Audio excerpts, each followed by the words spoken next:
Good evening and welcome to the latest episode of If It Wasn't For My Knees. Tonight I'm joined by the usual crowds. We've got Mikey D, GJ, Uche and Aki. We do have CT, but he seems to have disappeared. I don't know what's going on, but let's see if he joins us anyway. So tonight we've got a packed agenda. It's been a busy weekend of football. There's a busy week of football coming up. So we're going to start off with a review of the weekend's games. So the first game that we're going to talk about is Leeds against Spurs. So now, the last couple of weeks, Uche has almost had me believing in the Spurs getting top four story. He'd been selling it to me. I was starting to believe. And then what happened, GJ? The old Spuds did a Spursy, didn't they? It's kind of funny because you got Ryan Mason in charge of Spurs, right? And this guy, he's talking about. He says, "Oh, I want to make Spurs more aggressive, right?" But this guy, he looks like a pussycat, talks like a pussycat, acts like a pussycat, and the team were just bullied from the first minute to the 90th minute by a rampant Leeds United. And to be honest with you, we should have lost 6 or 7-1. Wow. Yeah, definitely. I don't know if any of you guys watch the game, but I think Mikey, you watched it, yeah? I called the second half and Leeds were just rampaging forward. Harrison had a few good chances. It was bombardment. I was in shock because I was in Uche's camp. He persuaded me. I thought Tottenham actually had a chance of top four. I thought they'd clean out the last 4 games and kind of pip it in there ahead of Chelsea or Leicester. But that game was just disastrous for Tottenham. To be honest, yeah, I know, but it didn't bother me at all because the heart has just gone out of me this season. There's only so many times you can go to the well and build your hopes up. And I was thinking, top 4. I've seen this in the Champions League anyway. I wanted to win a trophy this season, and I don't care if we lose all the remaining games. The highlight for me this week was seeing West Ham bottle it. That was beautiful. All right, we're going to come to that. All right, Uche, what do you think? You're the guy that's been pushing the story about Spurs making it into the top 4. No, because they went Spursy before the end of the season. It's ridiculous, you guys. I generally thought, because looks at the fixture, I thought open football, perfect for Spurs. The counter-attacking, you got Son, you got Kane, rested, all of that stuff. But as soon as the game started, because I watched most of the first half and a bit of the second half, and you could just tell that Leeds had no pressure, despite Rafinha, one of their best players, missing. They just came to just play ball, and Spurs just can't deal with movement. They can't deal with any movement. The back 4 is just a mess. It's a complete mess. You got 2 fullbacks that are pretending to attack, cannot really attack, and then they leave gaps, and then they don't concentrate and completely out of position. Then you got those 2 centre backs who are just clowns, as far as I'm concerned. I mean, that Dyer is like a statue. He doesn't seem to move properly. It's like when you're playing PlayStation and your remote is stuck and you can't move properly. That's what it reminds me of. So it's just really strange. Once the game started, you kind of thought, God, they could lose this game, and they could lose this game, badly. And like Mikey said, in the end, when he ended up 3-1, it's not a surprise because it's like they can't deal with Leeds' movement at all. So yeah, that to me, they are such a disappointment. I thought at the very least take it to the last game of the season, which is what I was expecting. Now I can't even trust them to get a result, which we need them to do, which we've come to, which is against the last game of the season against Leicester. You wanted us to take it that far and watch us bottle it. But yeah, basically, because that's what I was expecting. At least take it that far, because this was a great chance for you guys to, go for it. Because there literally is nothing else to play for. So what, there's nothing else. Definitely. No, but you make a good point though, because like you said, you expected us to be sensible and counter-attack, which is exactly the Jose Mourinho modus operandi. The problem is you've got Ryan Mason, who wants to play Pochettino-style football, which is basically like Bielsa-style football, and attack. And Leeds have obviously got a very organised, they're well-drilled with Bielsa's methods. We're so used to counter-attacking, and we try to we tried to take Leeds on, and they just bullied and battered us. What if Jose Mourinho was in charge on Saturday? We win that game 10 times out of 10. You know his record against Bielsa.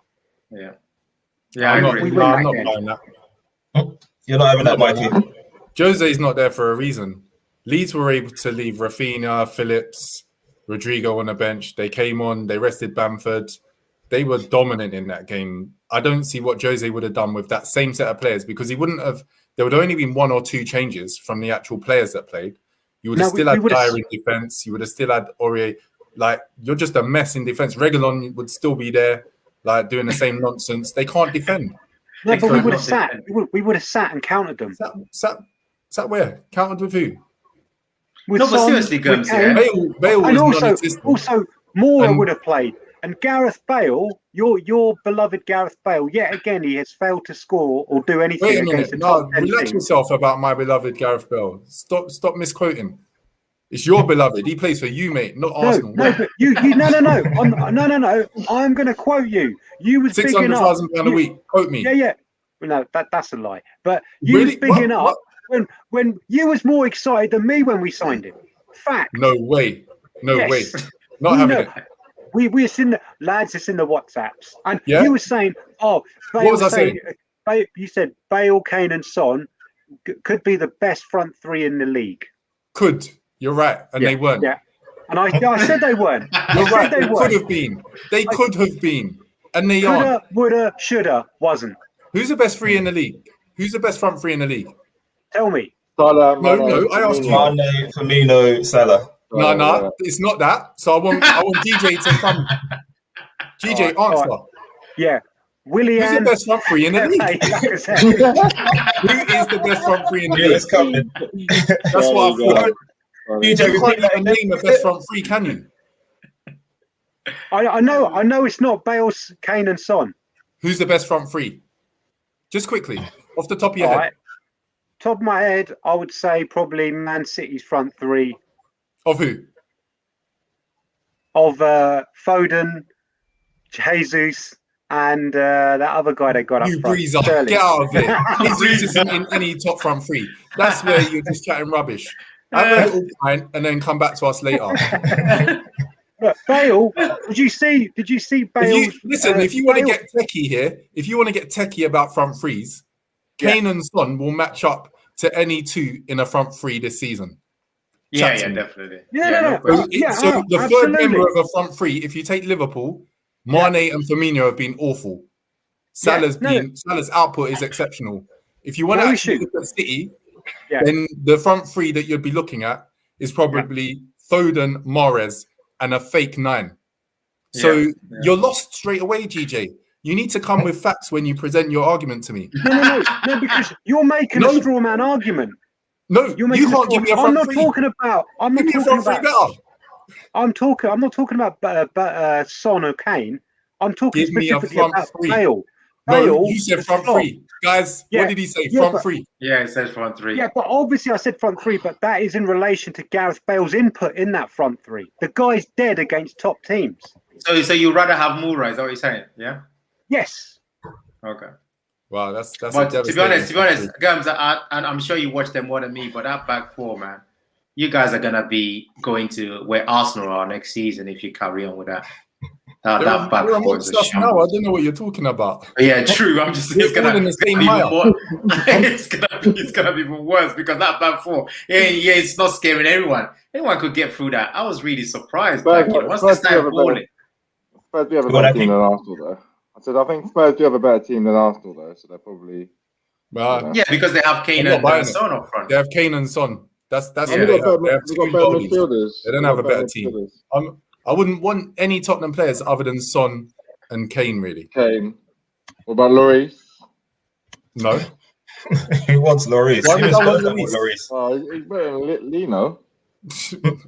If he is, it's marginal, so they can keep him. Who else? What about Winks? Shut up! What the hell? Are you thinking something over there? Oh my lord! Even GJ's like, what's this guy on about? No, what about Dembele? Isn't it GJ that called him? What did you call him? What's his nickname? GJ. I called him Winks, but with a different vowel.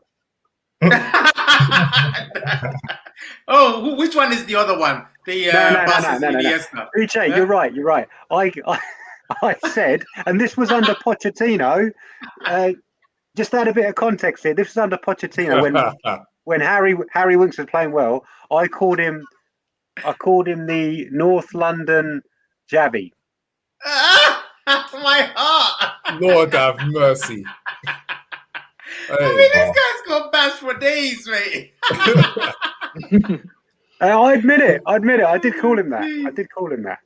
I can show you clips of him doing really well, and I can show you clips of him standing toe-to-toe with Real Madrid's midfield. Yeah? When was that? That was in the Champions League 2 years ago. We drew 1-1 at the Bernabeu, and then we beat them 3-1 at Wembley. Oh, that's why you got gassed. And you were there, weren't you? Probably, right? You were there live. Of course I was. Yeah. And a few as well, I'm sure. No wonder. Let's move on. Let's move on. All right. So the other game that happened at the weekend is Liverpool registering an Anfield win. I think it's the second win of the year, and we're in May against Southampton. Now, Aki, I'm going to come to you first. Thiago got his first goal of the season to wrap up the win, but it was a bit nervy before then. We scored early, and then we did what we do, which is not very much. How did you think the game went? Yeah, I was a bit worried at first, to be honest with you. At one stage, I was looking at William Hill to see what the odds were for Southampton to score, because it looked like one of them games where we weren't going to score, and then Southampton would get a goal in the second half. So even after we got the first goal, I don't know, man. Like, I think Southampton had a few chances. Alisson kind of kept us in. We still don't really look like anywhere close to, like, you know, like we look as though we're going to struggle in most games, if I'm honest. And I think for the next 4 games that we have, I think we're going to struggle. But it's just about getting those wins. So I agree with what Klopps says, really. If we win our 4 games, I think we'll get top 4. Okay. And yeah, I was going to say, so go on, finish. So we're just a bit dry to watch these days, if you ask me. You know, like, I think in every single game we're going to play, I might as well just put under 2.5 goals, because we're never going to score more than that, really. Yeah, I disagree. Mikey, you've been championing us the top 4. I'm still championing you. Top 4 is there. And the bottlers have done the bottling. You had Leicester, then you had Tottenham, and then you had West Ham. It was like a sequence of bottles just running off of a wall. And so it's all lined up for you. And I know United are going to mess with their team. They'll probably play a stronger team against you guys, but they still have to be mindful, regardless of what team they put out, of the fixtures they've got coming up. But in terms of the under 2 goals thing, you guys are creating chances. Your guys are just not taking them. Like, no one can tell me Jota or Salah shouldn't have scored at the weekend. Like, they should be scoring. So it's about the output. The chances are there. It's just something's gone wrong with the finishing. Yeah, so you're right. We are. The good thing at the last few games is that we're actually creating chances, which for a long time we weren't even doing that. So that's the plus.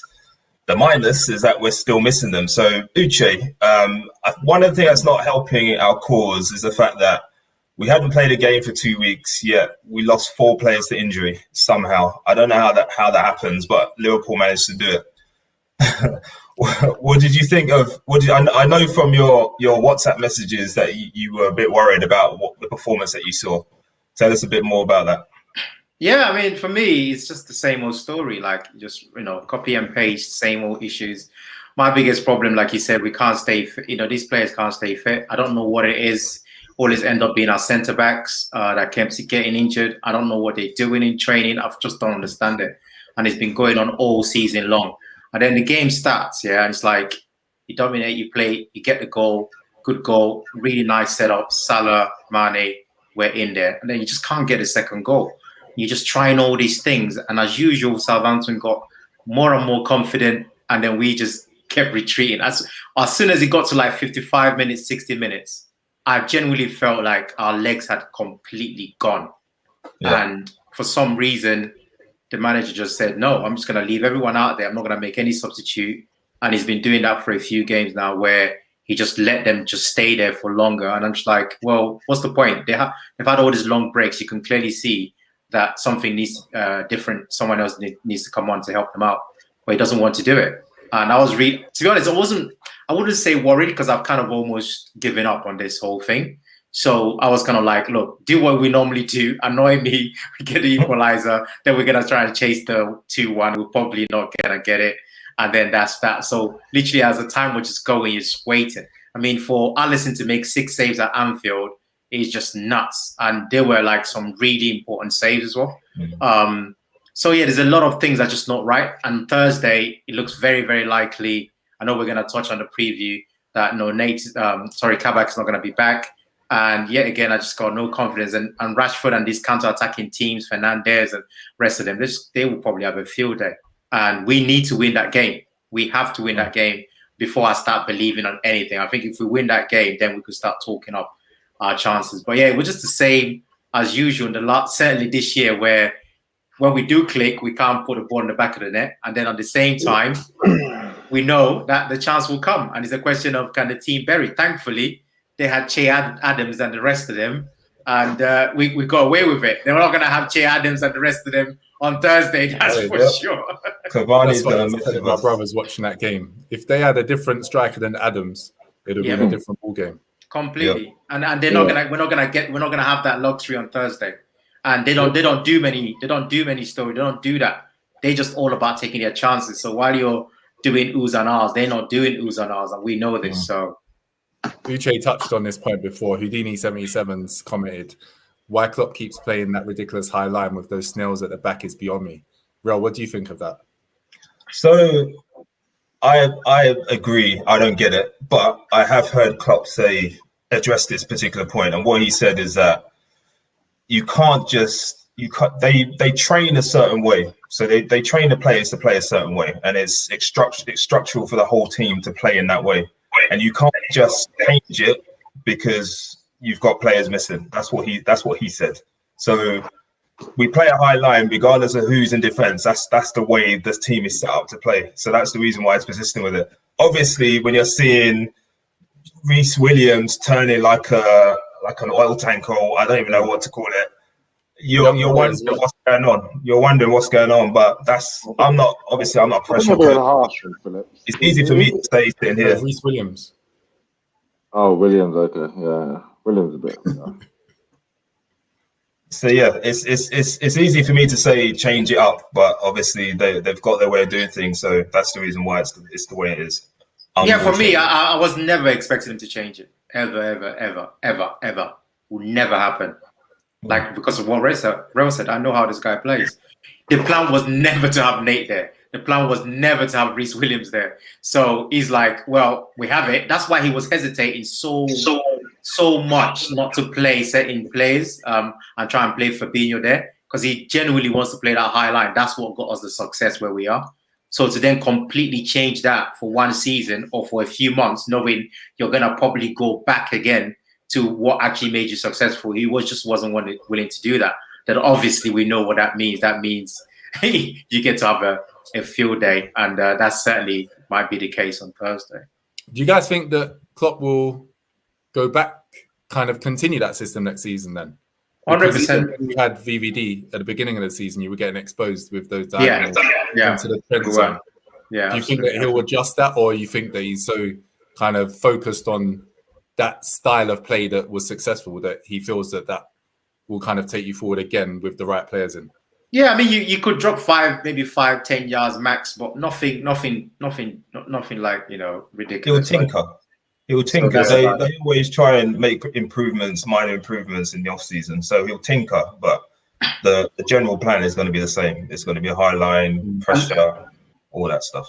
And that Villa game, Mikey, as well, I think they were genuinely surprised that these guys kept coming. I think they thought, you're Villa, you went 1-0 up, maybe 2, you're going to chill now. And they were just surprised that these people just kept like, well, why should we stop? Because normally, actually, teams change. They're like respecting, and Villa were not having it. They were just kept coming. Normally, when you go 2-0 up against a big team, unfortunately, most teams will say, let's hang on to what we've got.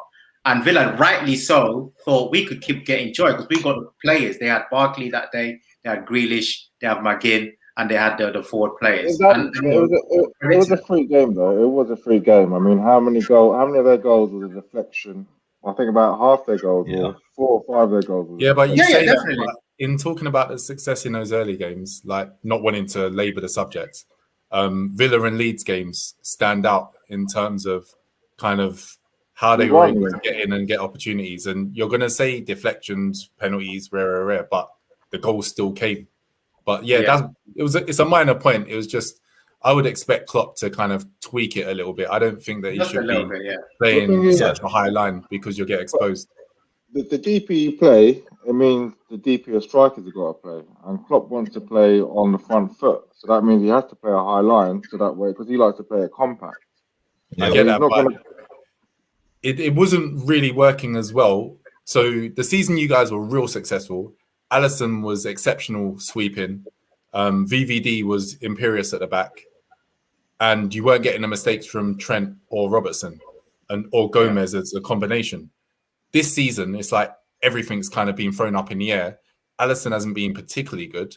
VVD's been out. Gomez wasn't good before he was out, and then he's out. Trent's been poor defensively. Robertson hasn't been the defender that he was. Yep. And so you're kind of hoping or expecting that an off-season will then bring them back to the level they were before. Taking into account, most of them will be at Euros and stuff.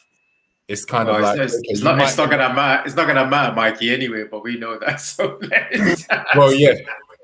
Anyway, let's move on from this team. All right. So, CT, thank you for joining us. You've come just in time. You've come just in time to talk about Arsenal against West Brom. Let's go. Now, can I just shout out, because I missed the Spurs section, can I just shout out Spurs for trying to cheer us up, as usual, after we have a poor weekend, a poor display. Cheers, Ryan Mason. Thank you. Nice shout out, CT. So, West Bromwich Albion, obviously you relegated them. It was a decent performance, I think. I saw some of the match. I got a bit bored after a while because it was very one-sided after you scored. There were some positives to take out of the match. What did you think? To be honest, you know what? I'm still in my feelings, man. I'm still in my feelings about the Villarreal match. I'm happy we relegated Big Sam. I think that's the first time he's been down, innit, with a team. So I'm happy for that because he's always got something to say about Arsenal. I don't know why I'm on his mind so much. But regarding the game, I can't really take much from it in terms of the way we played, because these guys seem to just turn up when there's no pressure on. We look like a top 4 team, basically. We know that, ain't it? So I can't really take much. What I will say is that if Arteta is here next year, which I don't want him to be, he needs to take into account the players that he wants to take forward. So stop playing Ceballos, stop playing Willian, sort out the defense. Which partnership you want to stick with. Personally, I want to see Saliba back with Gabriel, to certify that spot. But play Ceballos, and if you want to keep Odegaard, play him. I understand. Like, he's still making these crazy decisions, and then all of a sudden you want to put Martinelli up front. That's what I'm trying to say. We had a false 9 the other day, and then all of a sudden Martinelli's playing with nothing to play for. But in terms of the match, it was all right. I'm not taking anything from it. I'm not going to big up these players either because they're a bunch of cowards, man. So I'm not bigging anyone. The only people I will shout out. My guy Pepe, let's go. Pep's all right. He turns up when he wants. I'm gonna shout out. He won the World Cup at the weekend, didn't he? He won a game, unlike Tottenham. And we're coming for you, bro. Yeah, really? Yeah. Do you want some money on that? Mate, you back out everything that you propose. Huh? I mean, you don't even back your talk. £100 straight bet. Who finishes higher? Why not? Can someone mute DJ? Can someone mute DJ? Good evening, Abu Kanade. Yeah, it's like Arsenal will experiment for real. Start playing like the youths like Aziz. Start playing Balogun. When is Balogun going to touch the first team? We signed him up. Let's play him. So I can't really take much from the match, to be honest. And Mikey, you want to talk about Pepe? One of his better games. He's had a lot of good games, but people will recognise it. I'm not as defeatist as CT, but the season's done, bro. There's only 2 games left. The season's done for everyone. But the basic point is that we've had a number of good performances this season, but they just aren't consistent. And it is West Brom. But at the end of the day, Willian got his first goal of the season in game week 35. Beat him up. Don't mention him. One goal all season. Team selection's dodgy from Arteta. We've been saying this for ages. We've been calling for Martinelli, and then he starts yesterday when the season's done. Pepe has been one of our better players this season. People won't recognise, and they'll start drawing back and harping back to Balassi 2.0 lyrics, etc. But they can't bring a winger. They can't really bring a winger that's like scoring the goals he's scoring right now. So Pepe's actually been one of our better players. In terms of the players that CT was referencing, Ceballos is done, he's gone. I don't know why he's playing. He's not coming back next season. That's almost been confirmed. Odegaard isn't going to be joining us next season either because Real Madrid want to reintegrate him into their squad. And so I can see him kind of being kind of sectioned out and Smith Rowe and the other guys kind of getting more game time. They've just got to reshape things again. He got a load of players out. He's still got a load of players on loan that he needs to sell. Arteta seems to be in a job. He's not going to be gone. If he was going to be gone, it would have been after a defeat yesterday or after getting knocked out in the Europa League. So now that kind of little bit of a tide is past, he's there for next season. They need to plan and they need to get some decent players in. GJ. So on that, did you want Arsenal to lose yesterday to get Arteta out? I'm not that type of fan. If we had lost, I believe he would have been gone. We didn't lose, and so he's got a stay of execution. The reason why I'm asking is yes. Yeah, the reason why I'm asking is this. Yeah, go on, CT. Sorry, I said I wanted us to lose. Yeah, so we can duck out. I see the thinking behind it. CT, you've been on for about 10 minutes. You haven't said Arteta out yet. I'm disappointed. T-shirts ordered. No, I see the thinking behind it. But yeah, Arteta, I don't know. It just accelerates the process, doesn't it? Yeah, I guess like it's either Arteta or someone like Ryan Mason, and I think I know who I'd prefer right now. It'll be interesting because we're in a similar position. When we got Arteta, Tottenham were looking for a manager as well. And we could be in the same position come the end of the season if we're both looking for a manager. And there's not many out there that will join Europa Conference League teams or teams that aren't in Europe. Yeah, I agree. I mean, the difference is, though, Ryan Mason's clearly a caretaker manager and Daniel Levy's after a new manager, whereas Arteta is the current incumbent. And you need to get him out, in my opinion, if you guys want to progress. Shopping? Why are you still shopping? You've got Ryan Mason. He's managed to manage Harry Kane to 4 goalless games. Harry Kane. Harry can't say you know the rest. We've got a lot of comments. Bro, you're preaching to the converted. I don't want Ryan Mason. Why is he still there? Don't ask me. Ask Daniel Levy. I don't want Daniel Levy there. Your club's a mess. Femster82 says Arsenal need to go shopping in France and the Championship top clubs. Stop wasting money. What's that guy that's bigging it up in Brentford? What's his name? Something Tone or Tony or something like that. Ivan Toney. The bad boy striker. Ivan Toney. He'd be top scorer. Abu Kanadi says that Arsenal will have no leaders. I think that's There aren't I real leaders. disagree with that. Aubameyang's the captain. He's not really captain material. In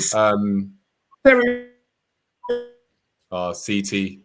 He hasn't paid his bills again. I'll take it. He needs to be quiet. Pay your bills, CT. Hello, everyone. Let that be a warning to you. Says that Pepe is bang average. Mikey, I've got a question for you. I've got a question for you.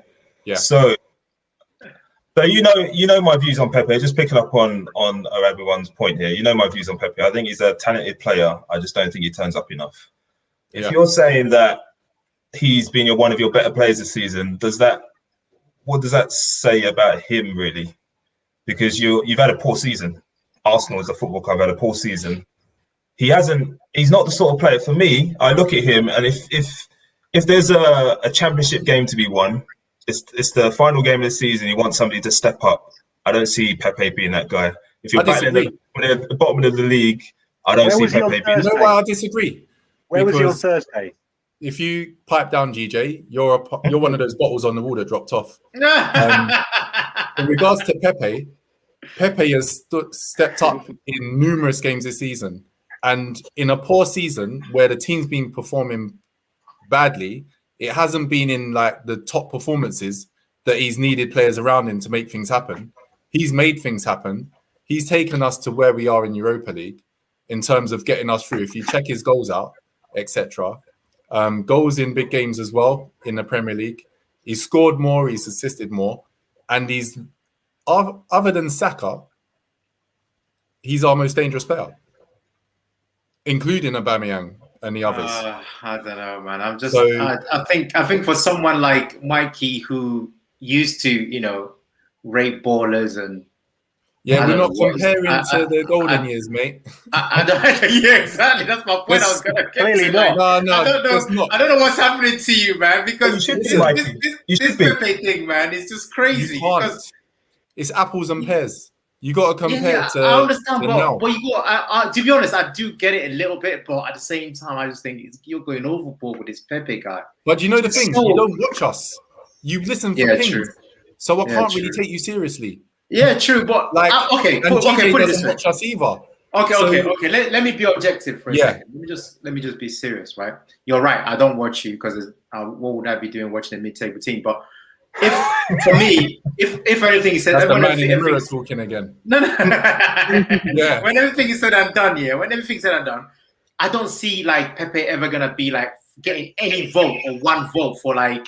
The best players, when they do the end of season voting, all that kind of stuff, from either from a fan's perspective or the player's perspective or a manager's perspective. I think if you were to take any of those, whether you're talking about player of the month or year or the season, I'm talking about fans, players, and managers. I don't think Pepe will feature in any voting. I don't even think he will get one. That's my point, really. Yeah, quick question. Do you think any club is going to pay 70 million to buy Pepe off you? That's not the question. Because no. Listen, do you want me to respond to you? I'm going to respond if you be quiet. Right, you asked me a question. The question isn't whether a club will buy a player for the same money. It's whether you get the output that the player should be delivering. Yeah? Because a player can be overinflated. The price was too high that we paid for him. Fact. Is that enough to answer your question? I think it is. It is, yeah. So it's no. Right. Noted. No. Noted. Yeah. All right, the price was overinflated, but he's a decent player. He's better than you guys think he is. That's the point. He's a playground footballer, as Abu Kanade says. That's what he is. You can say that, but this season, if we check his stats, I'll bring them for the next pod. Next Monday, join in. We'll have a little Pepe session. Yeah, we can. Please, I don't want to talk about Pepe. His agent. I don't mind. I can talk. We're going to move on now. Let's move on to top 4 aspirations and predictions. So I'll just give you a rundown of where people are in the league before we get into the actual chat and talk about the games that are coming up. So we've got Chelsea now after beating Man City at the weekend, surprisingly for me, but actually not surprisingly when I saw the nonsense that Pep put out. But anyway, Chelsea now have played 35 games and they've got 64 points in 3rd place. They've overtaken Leicester, who are flopping again. Played 35. They're on 63 points. West Ham played 35 on 58 points, and the mighty Liverpool played. Why have I put 43? Liverpool played 34 and had 57 points. So coming up on this week, we've got Chelsea against Arsenal. Now, Arteta's got a good record against the top boys, as we've mentioned before on this pod. Chelsea might have one eye on the FA Cup final on Saturday. Mikey, are you going to get the points and help us out with our top four aspirations? No. No. All right, we'll move on. That's it. No. Simple. I was very happy that Chelsea managed to scrape a win against City. I bet you were. Because in the last pod, you all know I backed Liverpool to be top four. And I actually still think that they'll get there, but I pray they won't. But yeah, in terms of Arsenal versus Chelsea, I think Tuchel will play a very defensive lineup and keep it structured. And he'll be happy with a point even. But it will then set his team up to try and counter us. And that's how the game will pan out. Werner will be playing again. Werner plays every game. I expect Havertz to play as well because he was rested in the last game. They rested Mount, Havertz, and a couple of other players against City, and they managed to get the 2-1 win. So for them to come against Arsenal, they'll probably switch it up and have a better lineup against Arsenal. And so I expect it to be difficult for us to get a win against them. It's not impossible because we've outplayed them before with the same players. It's just a different manager who's a lot better and he can set his team up well. Fair enough. And GJ, Chelsea being your second team, obviously you're going to back them for the win against Arsenal, and you want that to happen anyway. Yeah, of course. Yeah, definitely. But I see, it's funny because Man United should have been punished hard for what their fans did, right? But the way they've lined the fixtures up, the only team that's going to get shafted is Liverpool, because we know what's going to happen tomorrow. Man United are going to put out a second string team. And Ole's basically going to say to Brendan Rodgers, there you go, have the points, right? Yep. Stop Liverpool getting in the top four. And then Man United on Thursday will be going all out to end your top four dreams totally, once and for all. Yeah, I don't disagree with that. You ain't been watching Leicester. No, I don't really see it as a big deal personally. I would expect my manager to do exactly the same. Well, I don't know what a big deal is. Look, Liverpool, you're in this mess out of your own doing. You've had chances. You beat Leeds, you beat Newcastle, you'd be flying right now. You haven't, right? You're going to take us through the mill on Thursday. You're probably going to get slapped by Rashford, and it's going to hurt because it's Manchester United, right? So what Man U are doing, I couldn't care less, to be honest. If that was a proper Liverpool side, we'll go there and we'll slap them up, but it's not. So we have to take our poison. And I don't think it's got anything to do with it regardless, because I think Leicester would lose even with the second team anyway. So at the end of the day, I generally think Man United will beat Leicester regardless of who they put out. I generally believe so. You reckon Leicester? You reckon Man United are going to beat Leicester tomorrow? Yeah. Yeah, I think they'll find a way. Have you been watching Leicester, DJ? Yeah, I just think they'll find a way. So for me, it's not for me. Bad. Yeah. The only thing I would say that's given them a chance is that I heard that Maguire got injured, which obviously was not part of the plan. So that might actually open up something, because now we're probably going to play Lindelof with Baye. But Baye is actually all right, to be honest. So when you talk about changes, I don't think it's going to be huge changes. But whoever they play, they're going to deal with Leicester, because Leicester, they're going through a moment. I predicted Leicester to lose the last three, and I don't really appreciate what Real was saying earlier by putting that thing and calling it flopping. I don't consider them to be flopping, because for you to be flopping, I have to consider... They're in the driver's seat. It's flopping to me. Yeah. What driver's seat? They lost to Newcastle, right? They were third. It's obviously a surprise. Uche, right? They were third in the driving seat, comfortable. And now they might even end up out of the top four. That's flopping. 1-1 with 10 men Southampton. For anyone's standards. For me, I don't. Like I said, maybe it's just how I view football. I don't consider what they're doing to be flopping, because I fully expect them to be going through this what they're going through right now. So I don't see what the big deal is. I really don't think it's ridiculous. So Leicester are solidified in third place. They then play Southampton. Southampton go down to 10 men very early. Southampton are the better team in the match. It ends 1-1. Leicester scrape a draw. They then go on to play Newcastle. They concede 4 goals against Newcastle. 4 goals. Forget the goals for a minute, right? Because I'm just gonna talk about the actual leading up to goals. So to me personally, when I analyze a game, I look at unacceptable mistakes. And for me, what that I forgot his name, centre back did. It's completely unacceptable at that level. You don't make that kind of mistake. That's got nothing to do with the manager. Yeah, so Yonko, thank you. That's got nothing whatsoever to do with the manager. Castagna, one of their better players, makes another mistake. That's got nothing whatsoever to do with the manager. Now, if they're feeling it, that's on. I can have that debate because I've had players who feel pressure, right? Yeah, and maybe that's what they feel. Yeah, but we're not specifically dissing Brendan Rodgers here. Yeah, I think we're just talking about Leicester. I was answering it because I know that's what Brendan's doing. He's got Real's agenda out. I'm trying to. Yes, exactly. That's my agenda. Is Real's agenda because I think that's exactly what he's doing. So when I watch the game, I'm not doing that. I'm not. You know, that's all I'm doing.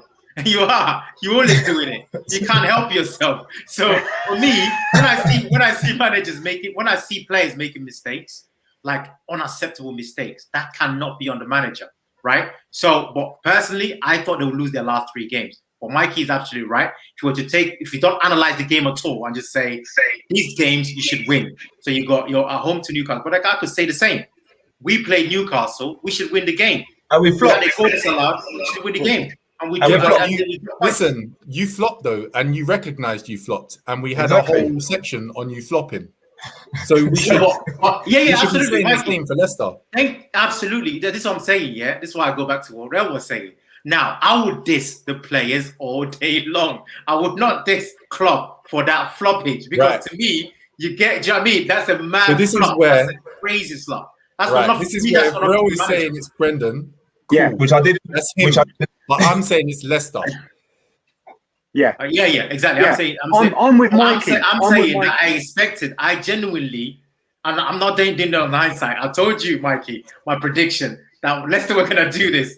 I predicted it. I was expecting, not because it was Brendan Rodgers, but just because they're not here. The same way I never gave West Ham any chance, unless people just keep flopping, like people keep doing this Spurs thing and just keep flopping to the point where. Like West Ham's gonna go, oh well, you keep flopping. I might as well take this 4th place.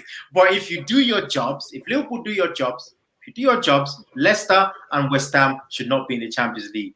And there's no question that if they are in the Champions League, it's down to bigger boys flopping it, and that includes my team, who have had more than enough opportunities to get 4 and are flopping it big time. That's my point. Cool. Thanks. so Liverpool are bigger bottlers than Spurs then?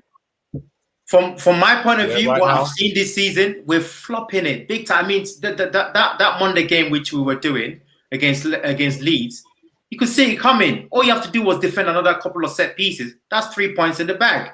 Newcastle literally got given a goal. We got dashed a goal by the best, like the most beautiful moment. You know, ball hit his hand. Nobody saw that coming. You got given the best gift. Now defend for 90 seconds or whatever it was, and the points are yours. Get the heck out of there. You flopped it. Yeah, can I just say, those to me that's unacceptable. So that for me is a much bigger thing than Leicester. The one difference though, Liverpool have got a chance to redeem themselves. Absolutely. I was just saying, Houdini77 says Leicester have a cup final and a top 4. Can't say they are flopping, to be honest. I just want to say we are saying they are flopping. We are not saying they have flopped. There's a difference. And Gums, and I think they probably would not flop it because I genuinely think this Thursday game. You just think, wait, exposure is going to come. You're trying to put this narrative out. Behind closed doors, I'm not having it. No, Mikey. Let me be clean. Yeah.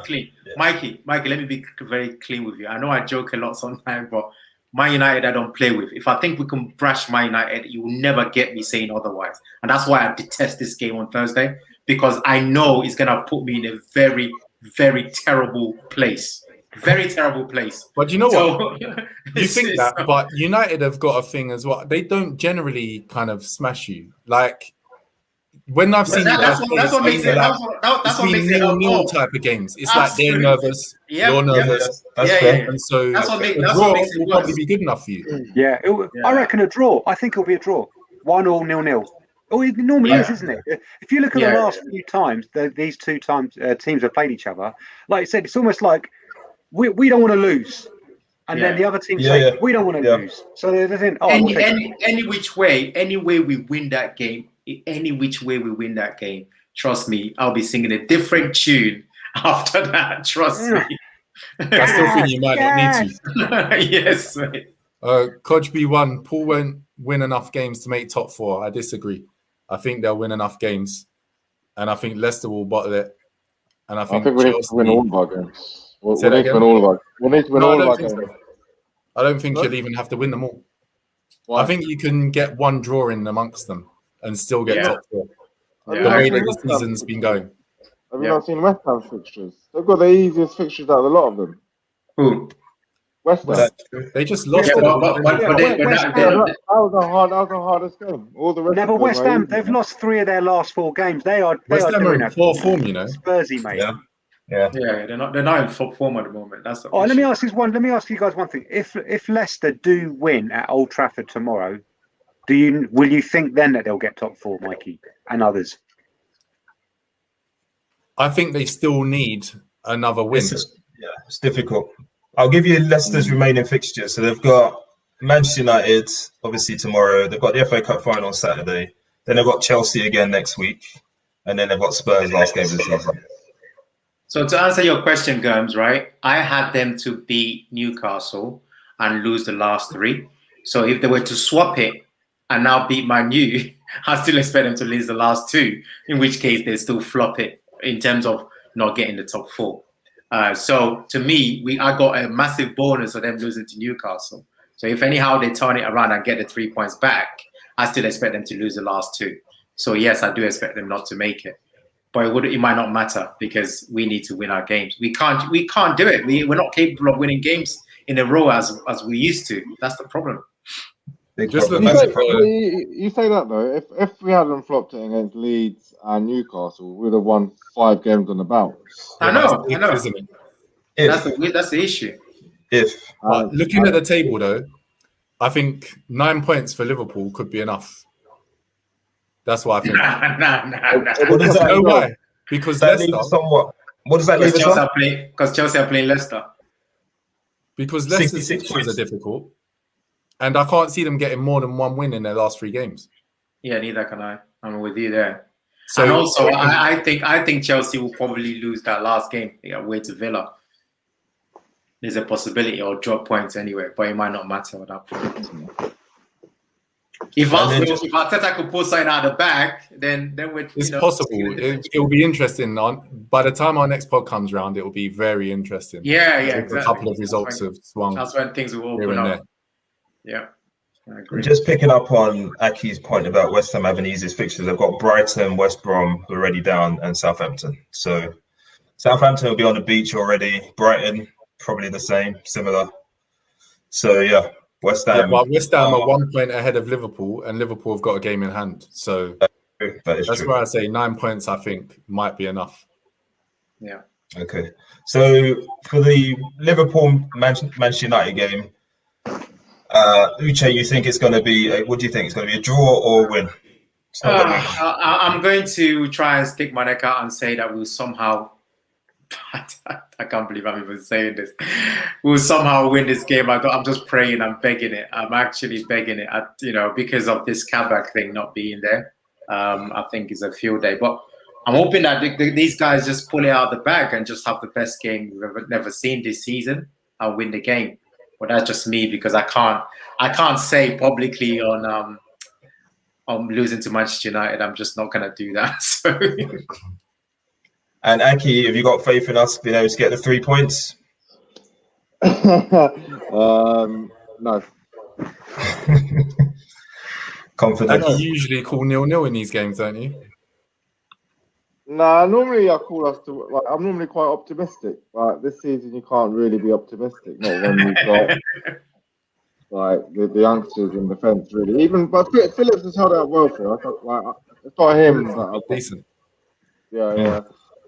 It's Williams. It's the other Williams is a bit like really. Yeah, and it looks like Kabak's going to be missing, so it's going to be Williams or Fabinho in defence, which is either way, it's not going to help us. So, go GJ. I'm going to come to you with Spurs. They're out of it now, aren't they? You've got Wolves coming up. Wolves got a late winner at the weekend against Brighton. Brighton. Brighton. I saw most of the game. Brighton dominated the early part, and then sort of Wolves just took over and just missed a load of chances, and they had a goal ruled out, I think. Oh no, somebody missed an easy chance, and then right at the end they got the winner. You're at home against Wolves. What do you think the result's going to be? I think we're gonna. I haven't really thought about it, to be honest with you, but going on current form, I reckon it'll probably be a draw. I will watch it, but again, I don't really care. I just honestly, the stuffing's just been taken out of me. But as I keep saying, I'm just so happy that West Ham aren't going to finish in the top four. And I've been cheering on. I've been cheering on Liverpool. I've been cheering on Chelsea, and I've been cheering on Leicester. Right, and as long as West Ham don't finish in the top four and Arsenal don't win the Europa League, I'm thinking I'll take it. Whatever. That's how bad our season is. Golden boot for Kane as well. Don't care. And if he wants to leave, he can go. Seriously. The guy, if he doesn't leave, he's crazy. But yeah, I think we need to do a segment on what would Tottenham be without Kane. Wow. Well, can you imagine? Life goes on. We sold Bale. Life goes on. Well, I'll give you a little heads up. We're still not going to win anything. That's true. Thanks for the heads up. Thanks for the heads up, indeed. That's a good one. And then just to touch on quickly, we've got West Brom against Liverpool on Sunday as well. So we're playing United on Thursday and then West Brom on Sunday. They're down. It's an away game, so surely we're going to win that one. It might be immaterial if we don't get a result against Manchester United, but surely we're going to be able to beat West Brom away from home. Yeah, no concerns. West Brom. No concerns about that one. Going to be a quick start. I don't know. Sam Allardyce's got a decent record against Klopp, hasn't he? No. I'm not. I'll slap Watch them out on for the Pereira. one. That's all I'm saying. No, I ain't watching out for anyone. Just go and do your job and Ping, shake ping. hands and stop it. Ain't gonna be the only things you be getting is on one side when Salah banks a hat trick. Listen, if you don't beat them, like you're finished. That is it. I was just like, no. Salah is gonna slap them up, man. No long thing. Like, nice Salah game. Relax yourself. Should even be. if we celebrate his goals, it'd be so easy. Actually, what was your score earlier this season against? 1-1. That's what I was thinking. Because you drew 1-1, we spanked them. That's when he started. Just giving them another little doing over. That's when he all started, mate. We had Charles this minute. It was a cross, the guy just buried. The beef that he caused in one of the Liverpool WhatsApp group that game, boy. It was a crazy amount of beef that game. Yeah, man. No, it was crazy. Yeah, I remember it all too well. And we thought that was bad. We thought that was the worst. Yeah.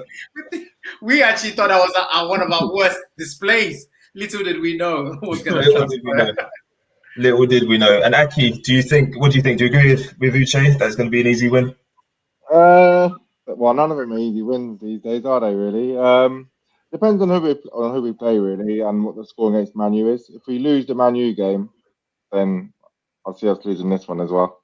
But it's West Brom. No, you guys stop. Come on, Aki. We'll be on a downer. Like, honestly, we have to win all 4 games to get Champions League. So the moment we lose one game, then our players are packing their bags and going on holiday.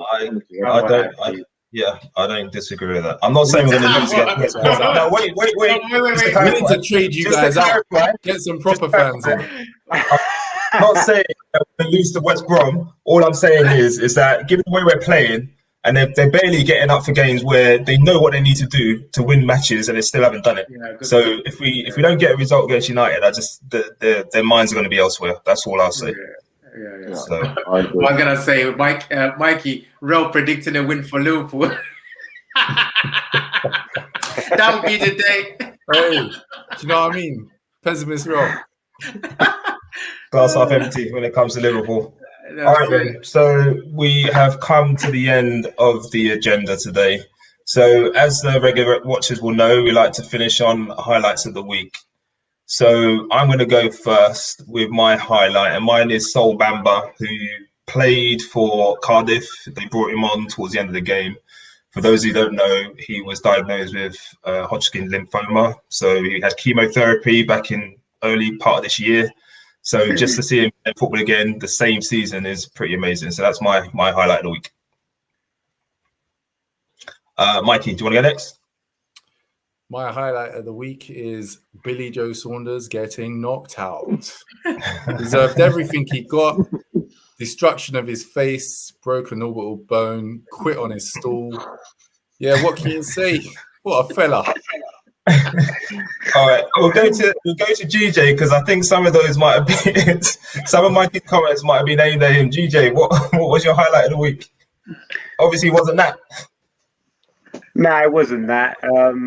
One thing that will be always on record is that Billy Joe Saunders beat Chris Eubank Jr. Hopefully he can dine out on that for the rest of his life. Yeah, he will. And I'll tell you what, Eubank Jr. will never dine out on that. And I love it. Do you know Anyway, what we'll dine out on? 10 grand on Billy Joe Saunders getting knocked out. yeah, I don't care. Do you know what? Billy Joe Saunders earned 10 million in that fight, so he can keep his 10 grand. 10 But anyway, million? my highlight of the week is Rory McIlroy winning Quail Hollow. So it's nice to see him come back because he's had a tough 18 months trying to change his swing. And he's reverted back to his original swing now. So good to see Britt back in the swing of things. Nice one, GJ. Aki, what's yours? So I'm going to say Mane, but not just Mane specifically, like to all the Muslim players who've been playing while fasting. And for Mane because he scored. And happy Eid in advance, actually, for Thursday. Yeah. Good one, Aki. And then Uche, we'll finish on you. Yeah, I didn't want to go back to this guy, but gotta keep giving him up. Gotta do. He's a great 100th pole, goes into the race, gets dust out, right? Gets dust out. He's like, cool, no problem. I've got you. I got this. 6 strategy, yeah, go in. I saw Verstappen. Max was getting nervous. Like, what's going on the radio? Where is he? He's coming out. He's a bit quick for me. What can I do? And he's come out and said, I'm like a sitting duck, man. Yeah, yes, you are a sitting duck because Lewis is a badder man. So when badder man does badder man things, he gets recognized as a badder man. So, Lewis, we bow to you yet again for a sick race, sick strategy, and a sick driver. And that Bottas, he should just allow it completely and start going to go and drive for Red Bull or something because I don't know what he's doing. But yeah, Lewis again for me as the main man yet again. So yeah, that's my highlight. I've got to say, someone was trying to troll by trying to mention Juventus 0, AC Milan 3. So yeah, that's my highlight, bro. Nice one. All right, so that's the end of the show, lads. Mikey, do you want to give a shout out? Yeah, guys, if you like good music, check out David_C_Dennis on Twitch. His shows are on Saturday and Tuesday at 8 p.m. Check it out. It's on the banner. Thanks for listening. All right, then. So thanks, everyone, for tuning in again tonight. As always, please share this around so that we can get this show out to as many people as possible. As you can see on the message there, please do follow us on Twitter, Instagram, and YouTube. Like, comment, subscribe, and all of that good stuff. Thanks for joining us, and we'll see you again next week. Cheers, guys. See you Monday. Thank you. Adios. Bye.